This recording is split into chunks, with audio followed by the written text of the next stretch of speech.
Okay, ready to go. Thank you. All right. Thank you to all of you for being here today. It's, I assume you know who Jaime is, and that's why you're here. However, in case you don't know much about his background, so Jaime reached out to me. He had done research on the Puerto Rican hawk as part of his undergrad and after that, and was interested in maybe working on the Pollo project. And as we talked more, we had a longer standing run of funding and ongoing projects with Waterbirds, and so he shifted over to work on Waterbirds. I've been impressed with a number of things with Jaime over the course of his time in my lab. One, he can enter a conference of hundreds of people knowing nobody, and within 3 days, know, I feel like half the people, at least have formed 10 strong contacts at least. Fair? Yeah. Yes. So he has coached our lab on kind of his tips and tricks for doing that. Generating contacts and networks out of nothing is quite an impressive skill. Around, can I invite you to my lab meeting? Yeah, maybe you should make like a TikTok video on how to share it. So that's been amazing. Jaime also came into the lab at a time when I didn't have a GA available. And so he actually TA'd his entire time as a graduate student. And to carry out, yes. So to be able to carry out field research and a heavy field research based project while being a teaching assistant is, anyone who does that just gets extra accolades upon graduation, because it's a lot of work to do both at the same time.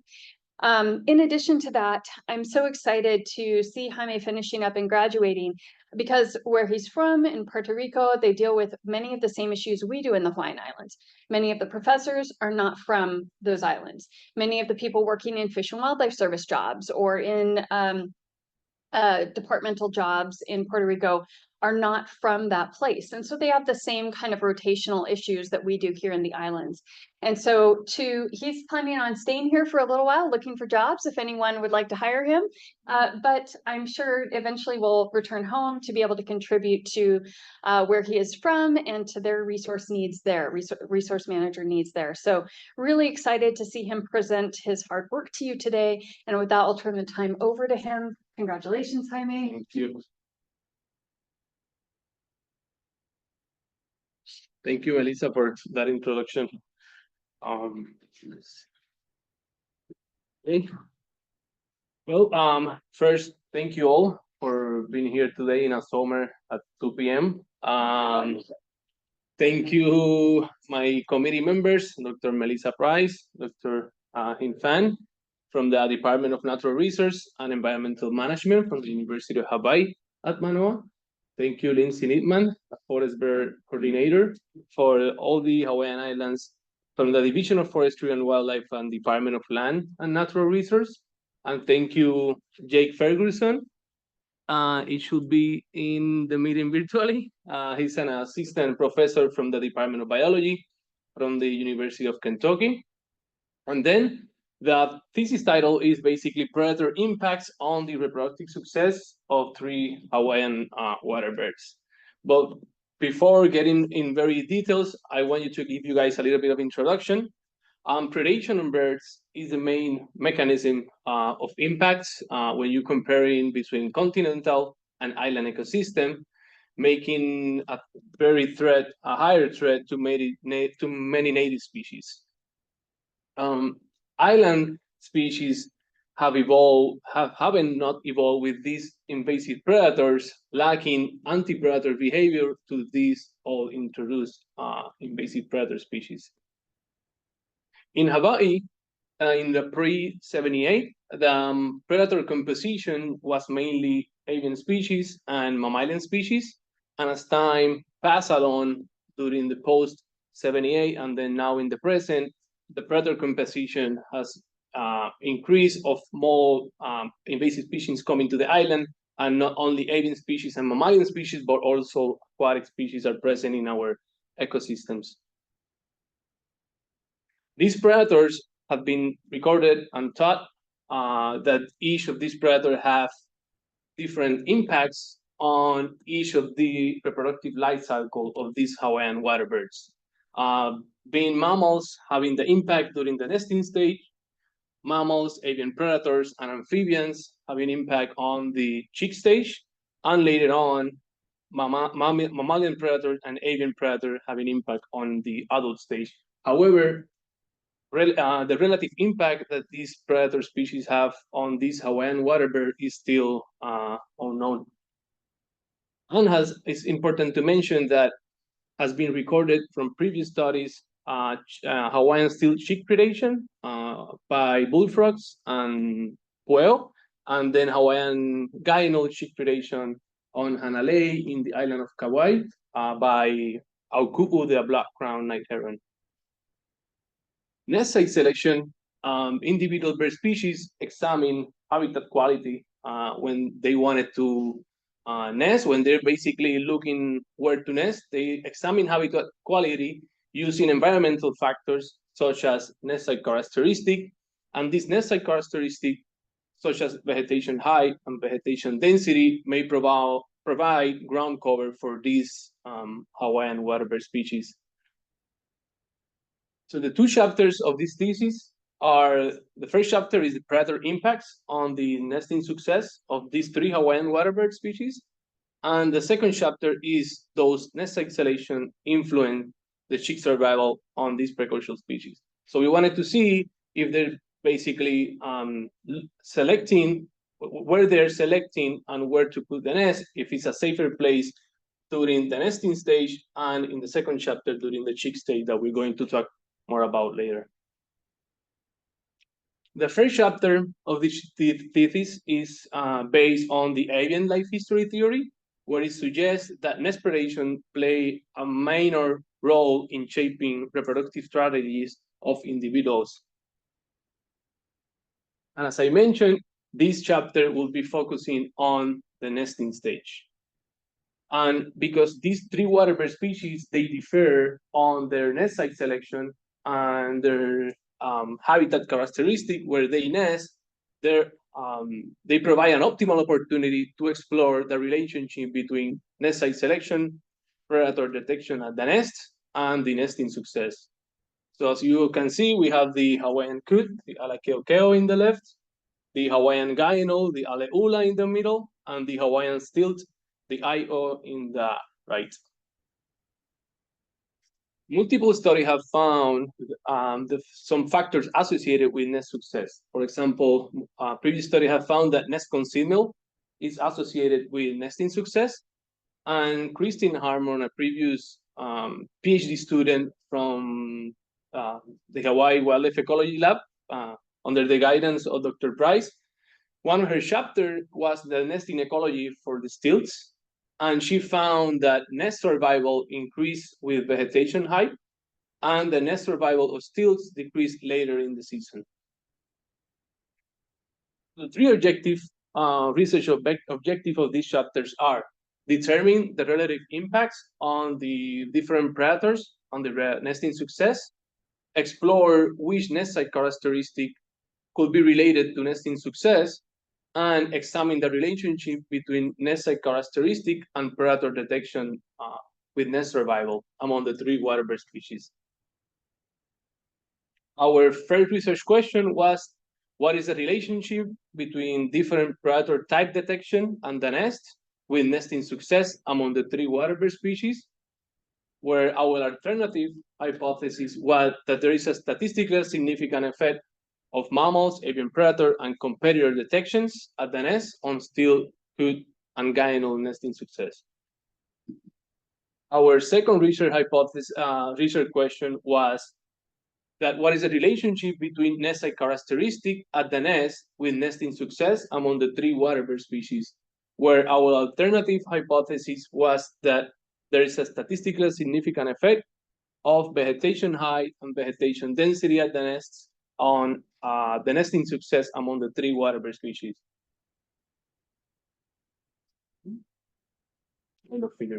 And the third research question is, what is the relationship between different predators type at the nest with the proportion of egg hatch among the three waterbird species? And our alternative hypothesis was that there is a statistically significant effect of mammal, avian predators, and competitor detection at the nest on still coot and gyno portion of egg hatch. And to answer these three questions, our study sites were the following. The study sites of this project was the Hamakua and Kawainui wetland complex, one of the largest wetland complex in the island of Oahu, located in the windward side.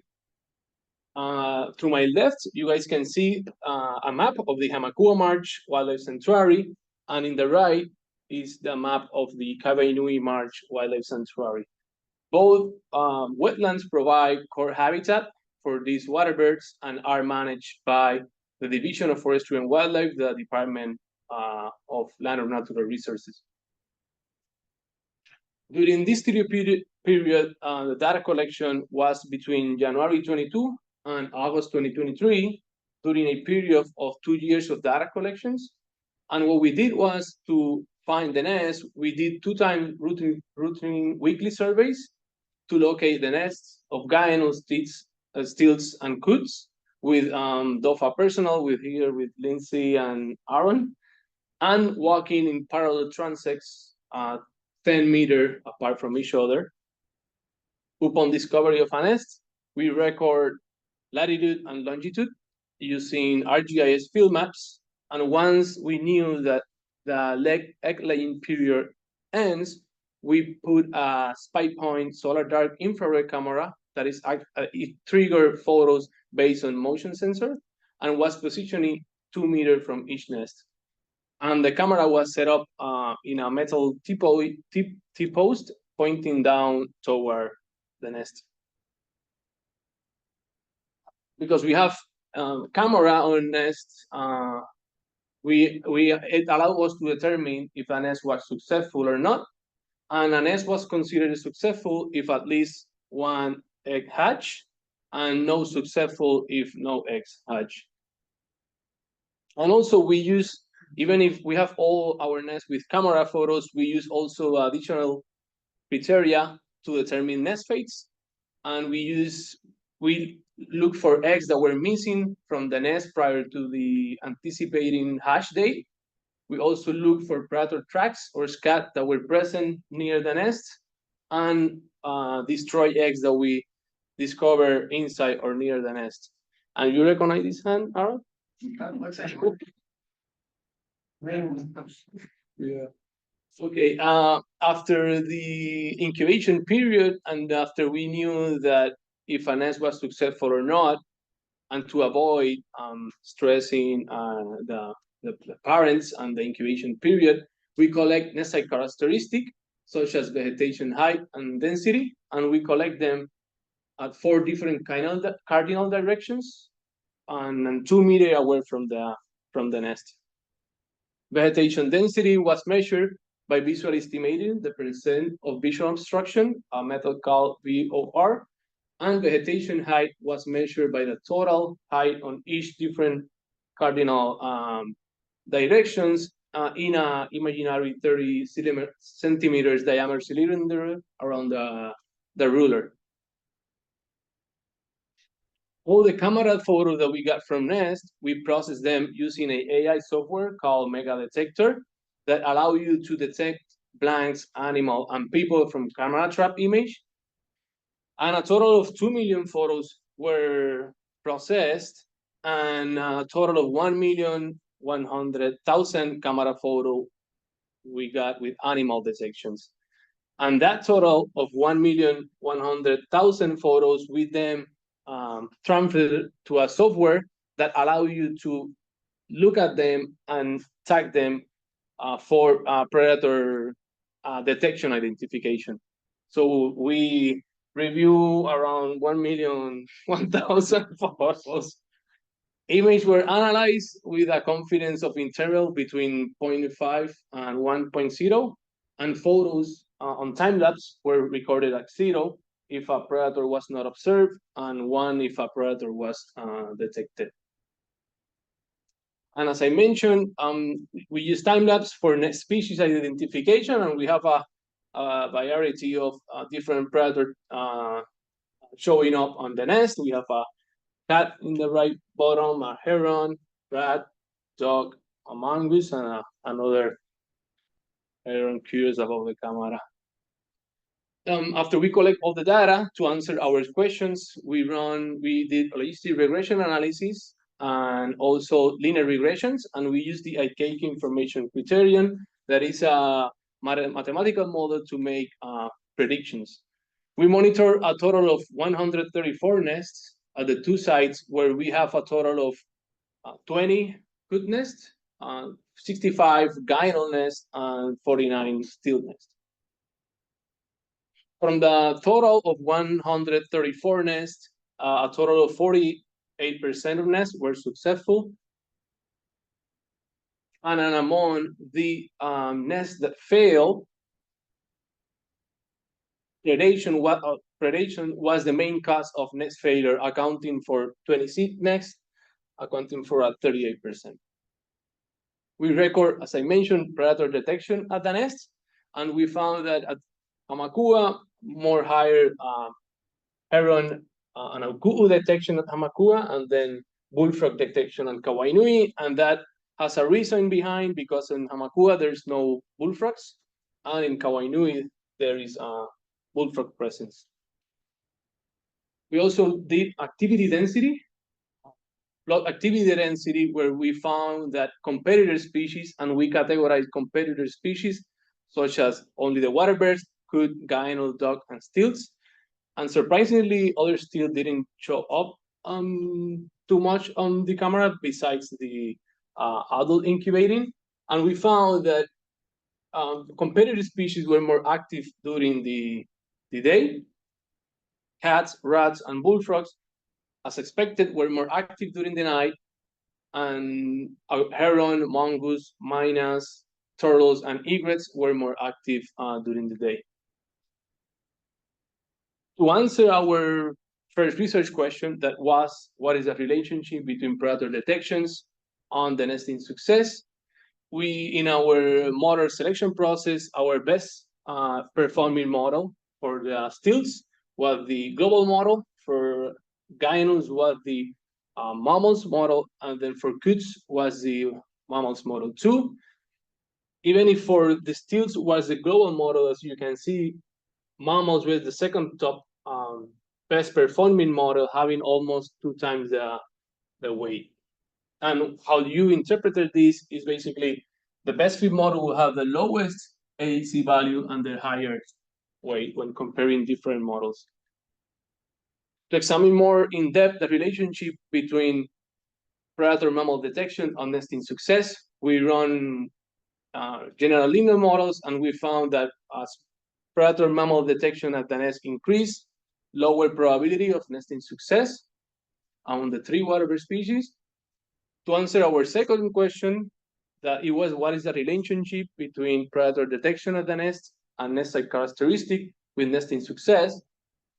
For stilts, the best performing model was mammals, the guyanal was the global model, and for coots was the real model. And again, even for the guyanals and coots, that you guys can see that the second best performing model was mammal predators. For guyanal nest, the mammals predator has an impact almost 2 times the weight, and for mammals also on the coot nest, 2 times the weight. And to examine more in depth that relationship, we run general linear regression model, and we found that a higher predator mammal detection at the nest, lower probability nesting success when considering nest site characteristic. And to answer our third research question, that was, what is the relationship between predator detections with the proportion of egg hatch?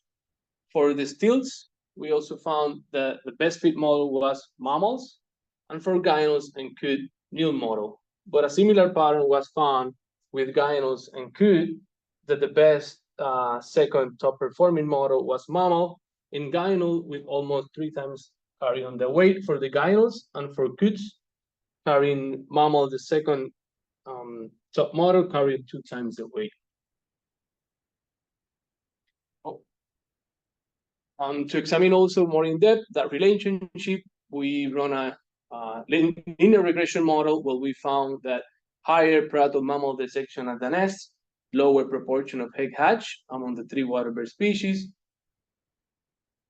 And because in overall, even if we have some models that the best performing model was the Nil model and the global model, in overall, mammals were the predator with the higher impacts.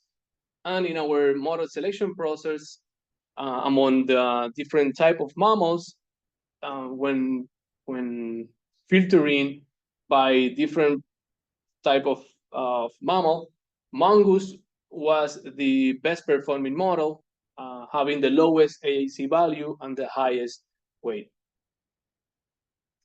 Our take-home message from this chapter is that net concealment of the vegetation among the 3 ground nesting birds is not a predictor for nesting success. Mammal, specifically the small Indian mongoose, has the largest impact of the nesting success. And these results, consistent with other previous studies, suggest that the removal of this invasive mammal is crucial to improve and achieve recovery of this endangered species. And these are 2 camera photos that show mongoose taking eggs out of the nest. Another interesting take-home message from this study was that we may found that heterospecific and conspecific is species that are similar species or different species may destroy eggs, as we are saying in this study, may due to the competition for resource. And nest abandonment was the second cause of nest failure in this study, followed by floating events. And this is a photo of Hawaiian coot, the parent basically egg dumping the egg out of the nest. And we, in our camera trap data, we found that some of the parents were adapting that behavior of egg dumping the egg out of the nest. So future studies should focus what are the causes that are making nest abandonment one of the top nest fate. Then I'm going to transition here to my second chapter, that is those nest site selections influence the chick survival in precocial species. This second chapter, the theory behind is based on the theory that should suggest that individuals should select areas with habitat characteristics that maximize their reproductive fitness. And similar to our first chapter, because we wanted to see if nest site selection not only influenced the nesting success, but also fledging success, we also collect data based on vegetation density and height to see if if the nest provide a safer place for the chick during the chick stage. So as I mentioned, this chapter is focusing on the chick stage. Before going very into details, it's important to mention the difference between altricial and precocial species. These waterbirds are precocial species. That means that the chick leave the nest soon after hatching, and in contrast to altricial chicks that they remain in the nest until they fledge. So in theory, precocial species should have higher and multiple threats, such as predation, prior to achieving flight. Our 2 research objectives of this chapter was evaluate the relationship between predator detection at the nest with chick survival, and determine the relationship between nest site characteristic and chick survival.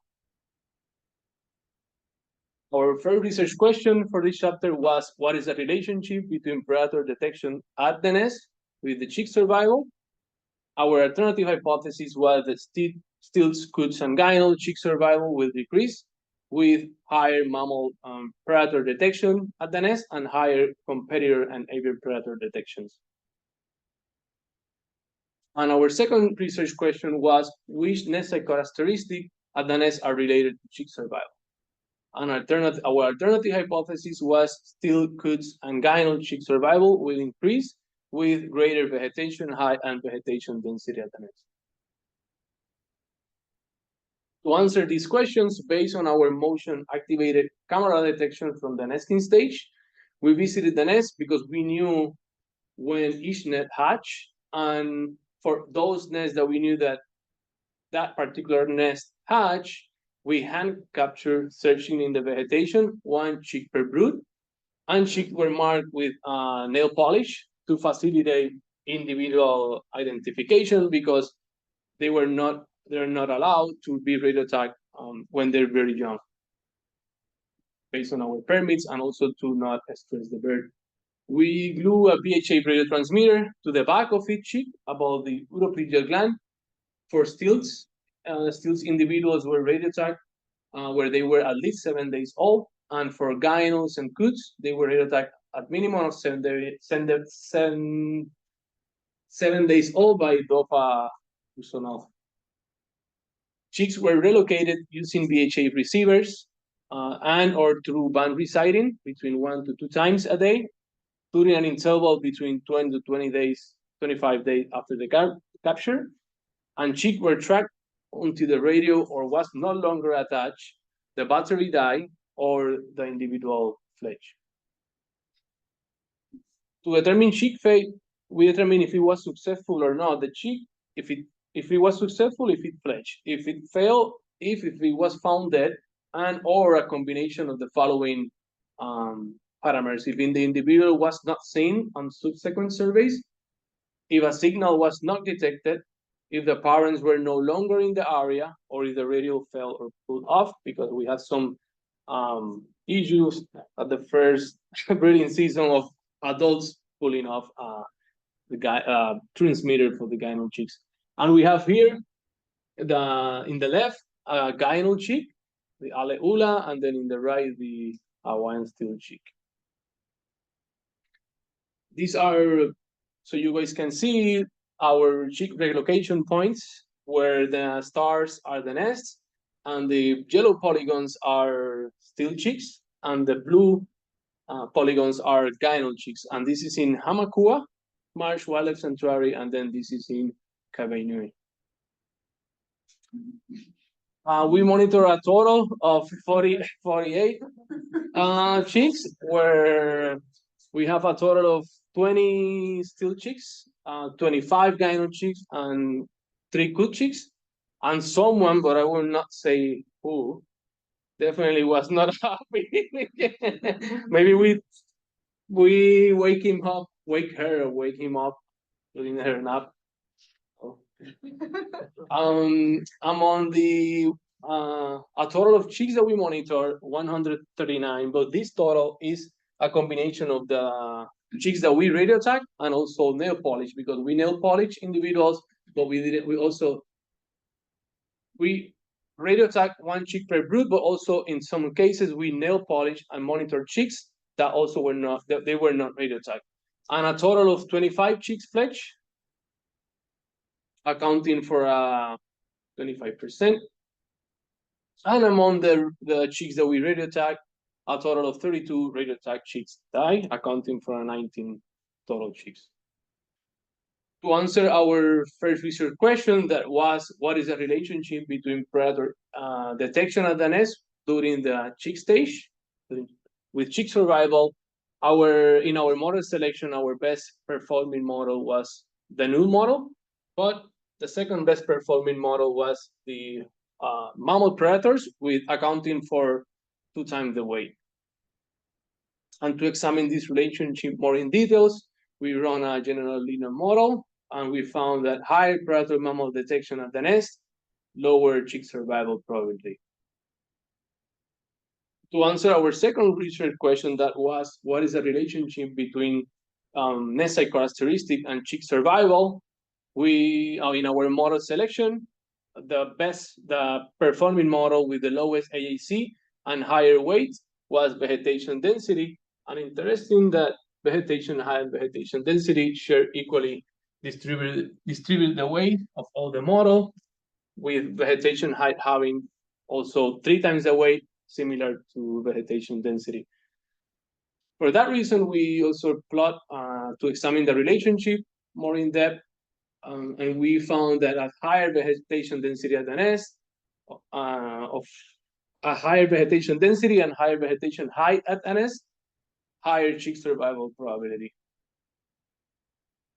And these results are not a core, or are not answering or are not part of our research question, but because we have the data, we were very interested to see, because previous study have found seasonality on precocious chick species. So we run a logistic exposure model where for still chicks, we found a 5% increase of chick survival probability during the first 50 days. For gyno, we found a little bit opposite trend, where we found a 5% decrease on the daily chick survival probability over the nesting season. And for still chicks, we found that an increase over the nesting season. Forgot to mention that.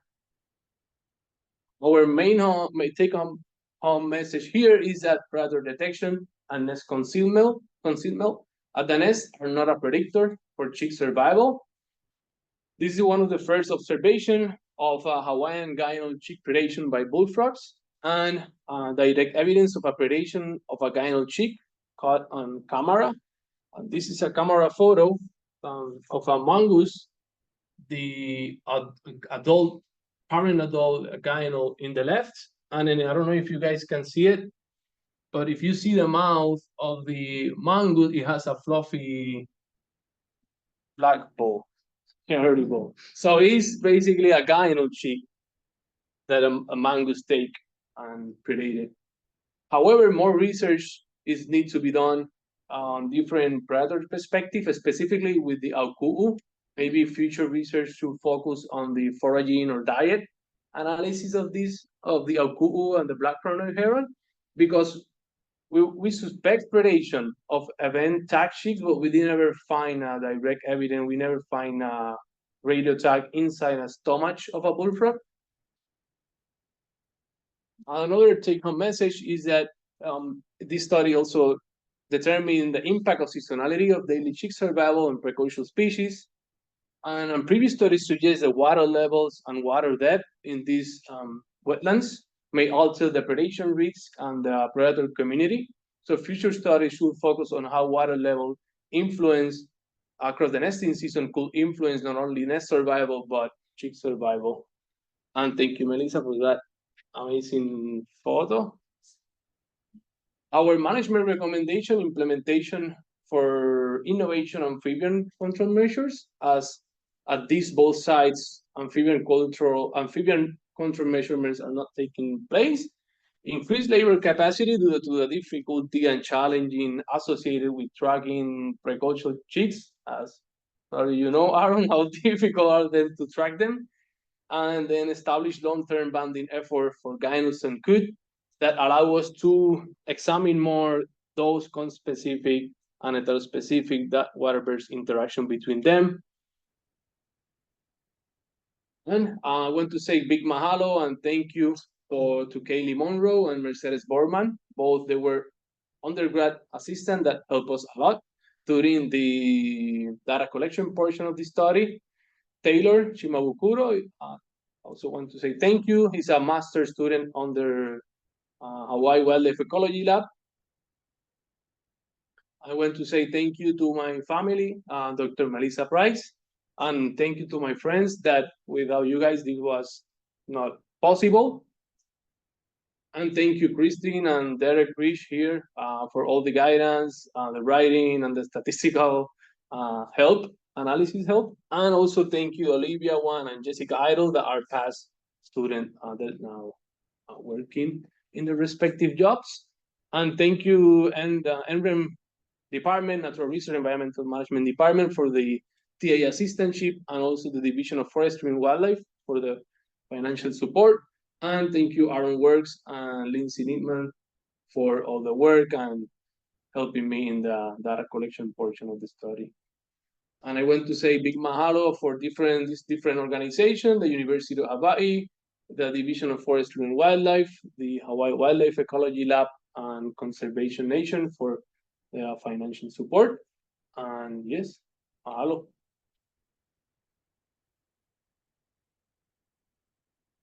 Thank you, Jaime. So just a couple of things. We'll take questions. we've got about 20, 25 minutes for questions, so you have plenty of space to ask whatever questions you wish. We'll take those of you online, if you want to go ahead and put your questions into the chat, and I can feed those to Jaime, kind of balancing those with questions from the room. A little bit of guidance for our committee members. We'll have, 1 or 2 hours to grill Jaime on all the things we're curious about. Reserve the questions for this time that you think would be of interest to a public audience, and then reserve the rest of your questions for our time just with the committee. So with that, we'll take any questions. And Jaime, you can call on people as you wish. I'll just let you know when there's questions online. Yeah, clear. Great show. Cool to see like all of this all at once. I just have a quick question about the marking of the tips. Mhm. So when you put the nail polish on it, do you think that might have made them more easy for predators to detect? That's a good question. We didn't see when we were doing the nail polish, we didn't see real evidence of predators taking only the nail polish once, and also it doesn't. We have also a lot of chicks that they flesh successfully and we nail polish it. So it seems that it was not affecting their survival, but definitely cool study to look up how that can influence their behavior, if it's influencing. Bullfrogs eat eggs. Yeah. I They- thought, no, I mean, that that's- wasn't a yes, that was a, I'm glad. They eat big stuff, I know. But Yeah. that's president. Yeah, they're mostly, I haven't seen any in the literature, and they mostly feed on, or they like to eat things that move, mostly chicks. We didn't have any in this study, any evidence of bullfrog predating eggs. But other studies, some of them have found, but only very few that they could predate eggs. But on my knowledge, there's no a bullfrog evidence here in Hawaii predating an egg. But will eat chicks. Hmm? But they will eat chicks. Oh, they eat chicks. Yeah. Yeah. And where they're native, there's lots of pictures in wildlife of them going after. I just thought they were relatively the same size, so that's really impressive that they can Swallow? Yeah. And it was interesting because one of the first chicks that we radiotagged, I think it was the first one, we got that predation event, like the radio transmitter inside a. And it seems to be bullfrog. kind of young gallinal chicks are Mhm. most susceptible that we found with week old Mhm. or less. Then they start to get to a size where it's a bit much for a bullfrog to take down. We have a couple of questions online, so I'll go ahead and share one now. So this is from Wanfra. So Jaime, what an amazing presentation. Congratulations. I would like to ask you, how did you catch the precocial chicks? Did you use traps? Oh, that was a mission. We basically use a couple of techs, Aaron and Lindsay, and we we monitor them. We have a couple of teams monitor them from far away when we saw the chicks getting out of the nest, and we just went in the nest where one of the observer project where they were. We were talking through walkie-talkies, and we just went there and searched them and looked through the veg. But sometimes they fool at us. Sometimes we were just looking and they were not there. So Lindsay and Aaron know how difficult was that. So another question from online, Bryn Weber, who's going to be at HCC next week, says, I have so many questions. Maybe we can chat at HCC. Question 1, did you record any evidence of myna depredating waterbird eggs? This has been mentioned in past literature, but I've still never seen evidence of it. Yes, I know that has been record, but from all my camera photos, I didn't detect any minor predation of an egg. There's one more online question, then we'll go back to in person.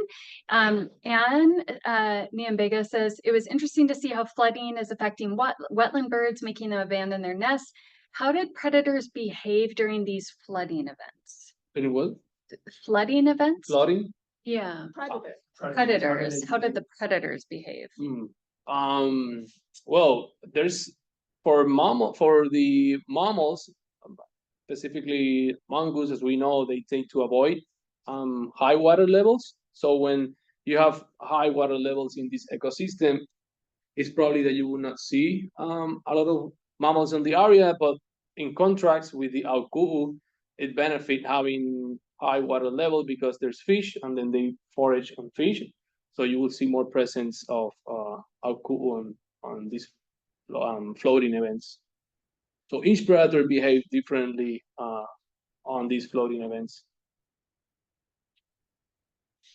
I was wondering about one of the, oh, good job, that was awesome. One of the bar plots that you had, that I think it was like Hamakua, like both sites and then the distribution of like the predation, like which taxa. And like the heron was the biggest one. So, Yeah. like Hamakua, I think.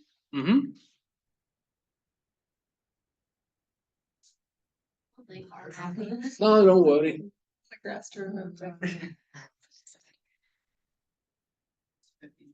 I think. Yeah. Okay. Yeah. On this one. But you did get mine up. So. I just thought that was interesting, I guess. Okay. So that the herons, because they're also another native species, right? That are the most dominant predator at that site. In Hamakua, well, we have heron detections on Kawainui, but definitely it was more higher detection on Hamakua, and as Aaron may know, that's what we wanted.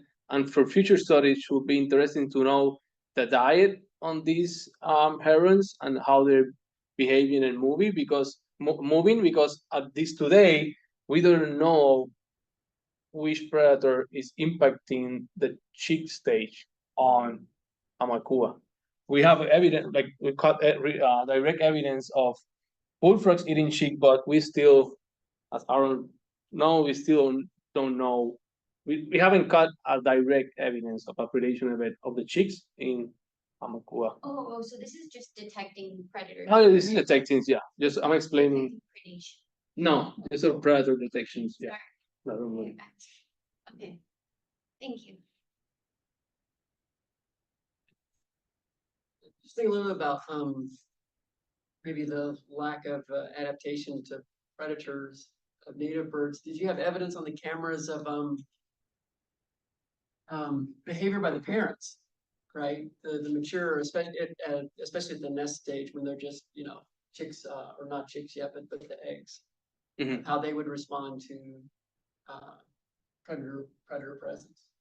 Yes. So for coots, we have what I have seen on the cameras are that because they're more territorial, I have seen on the cameras that they tend to have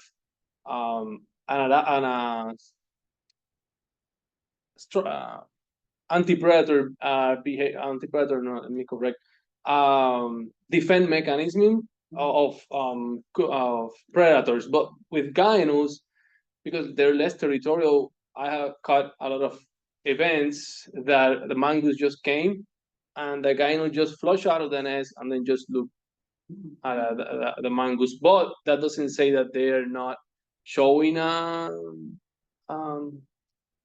anti-predator defense strategy, because we have also other camera events of a guy, flapping to a mongoose. Yeah, I know it's just a picture too, might be hard to tell. Yeah, exactly. We've got now like 6 years of camera data. We've already gone through the first three passes with different studies. So there's always more questions to ask of this camera data. And that's a great one, but it's been on our radar. Yeah. Claire has her hand I up. have a question because I went through photos for you guys a while ago, and I just was wondering if you saw any of like I don't know if it's like leucistic or like I remember seeing like a couple of Aleula that were like white or had like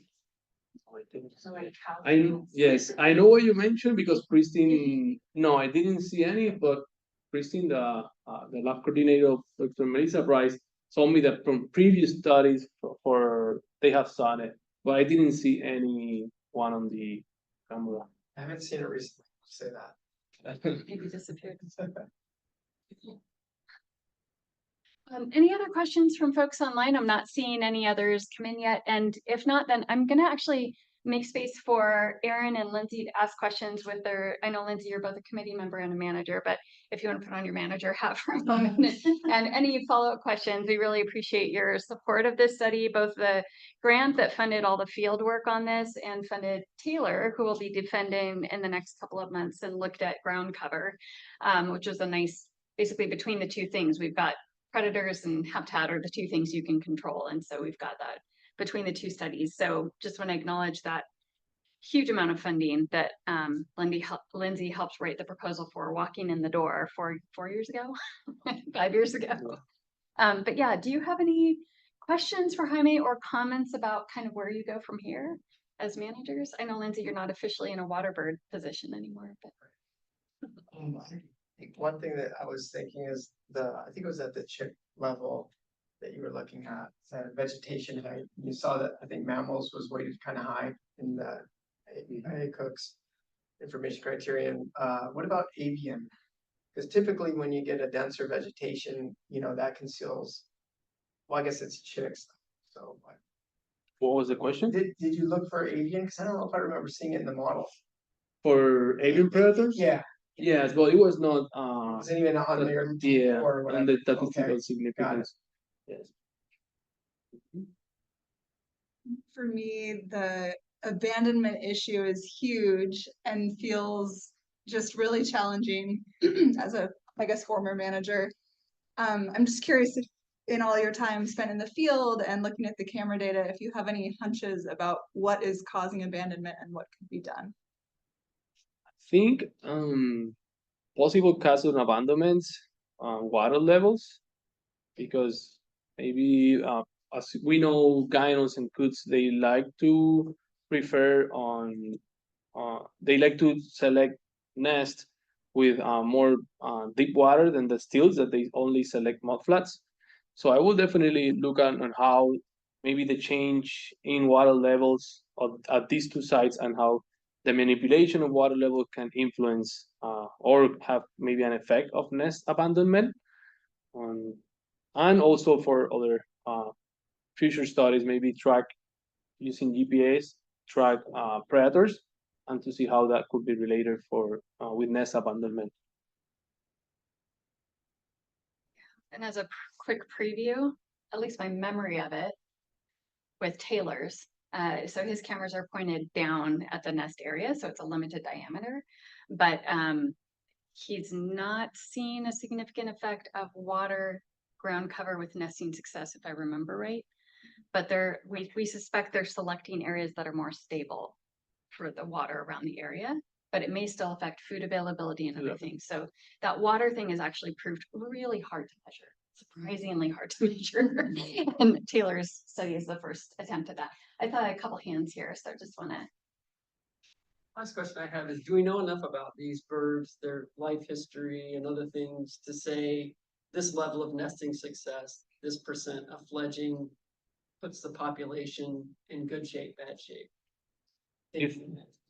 What level of nesting success, fledging success would mean this is good or bad for this species, this population? Do we know enough about that for any of these to say, based on your data, 48%, nest success is good or bad? Yeah. I think it depends on in each populations on the islands and how they are, if they are in their carrying capacity or not. And I don't want to say 60% or 50% of nesting success is ideally and the population is healthy, because each population is different and has different dynamics. So I don't know if I am answering your question. That's a good, it depends. Yeah. If you want, Charles Van Rees and Yeah. Reed have done a couple of vital rates modeling papers looking at kind of tipping points. Right. From theoretical stuff. So something like this would be really helpful for that, because if they're coming up with just theoretical numbers based on the life history of these animals, then you can say, well, I'm sure this is the kind of stuff they need to know to see if those numbers hold up, you know, where the population's going. My last question. In terms of like future research, can you think of any ways to test the effects of chick monitoring on survival? Like on, or even on like habitat characteristics? Like how would you test those effects on fledgling survival and nest phase? In terms of with techniques to monitor them, Yeah, or like techniques or like a way to do that, because you can't really like compare between sites because they're so different, and then that they were. okay, let me see if I understand your question. Which techniques or method should we have to monitor better daily chick survival on these two sites? Monitor the effect of to track the effects of like chick tracking on chicks. Oh, on chick survival. Well, it's difficult. Action. Or like impact on habitat Okay. and survival. Okay, so with this is very difficult because these chicks precocial, so they leave the nest soon after hatching, and to monitor them, I would say developing a better radio transmitter tools that allow you to track them and see those interactions. But I know that a VHF transmitter is so little for the chicks that there's not technology available now, and the ability to, I would say, banding the adults. Now with banding adults, you can then monitor which pair are presence, because normally the chicks follow. They depend a little bit on the adults, and using GPS technologies to attach to juveniles to better like quantify that fledging success and those interactions. Thanks. All right, so we'll go ahead and wrap up now to allow Jaime a bit of time to greet you and take a bio break before we go to committee time. So those of you online, I'm going to change the settings. If you want to go ahead and stop the share screen. If any of you would like to unmute and congratulate Jaime, I've just enabled it so you're able to unmute yourself. And any of you here who would like to greet Jaime, and then committee, why don't we reconvene? Let's do a 15-minute break if that's okay, and we'll reconvene at 3:10. Is that okay? Okay, for the committee time. All right, thank you all for